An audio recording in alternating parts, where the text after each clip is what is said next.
Bipartisan group of senators calls on Trump to address protective equipment shortage for first responders. Washington. A bipartisan group of senators sent a letter to President Donald Trump on Monday, calling for him to lead a strong, coordinated federal effort to support first responders by addressing a national shortage of personal protective equipment as the U.S. fights the coronavirus crisis. The senators wrote, specifically, this requires utilizing your authorities under the Defense Production Act to strengthen domestic manufacturing capacity by incentivizing private firms to produce PPE, including respirators, gloves, gowns, and eye protection, and to allocate some of these resources to first responders. The Defense Production Act was passed in 1950 in response to production needs during the Korean War and gives the government more control during emergencies to direct industrial production.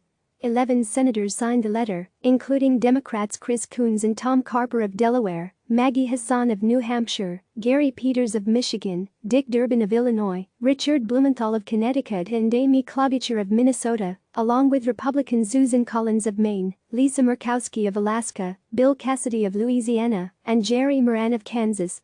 The Trump administration has faced intense pressure to make use of the DPA and has invoked it in some instances. But there have been ongoing calls from lawmakers for the president to take further action to utilize the law.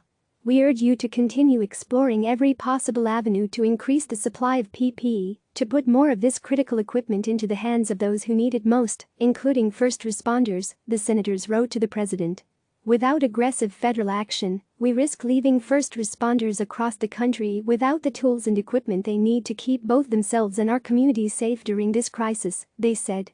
In one scenario where the Defense Production Act has come into play during the pandemic, the president announced on Monday, the saga between his administration and 3M has ended with the finalization of a deal that will see the manufacturer supplying millions of masks for healthcare workers.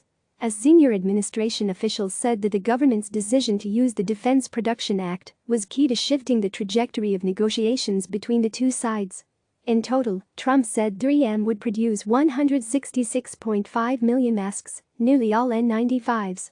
The Federal Emergency Management Agency describes the act as the primary source of presidential authorities to expedite and expand the supply of resources from the U.S. industrial base to support military, energy, space and homeland security programs. The act hands Trump a broad set of authorities to influence domestic industry in the interest of national defense, according to an updated Congressional Research Service report on the act.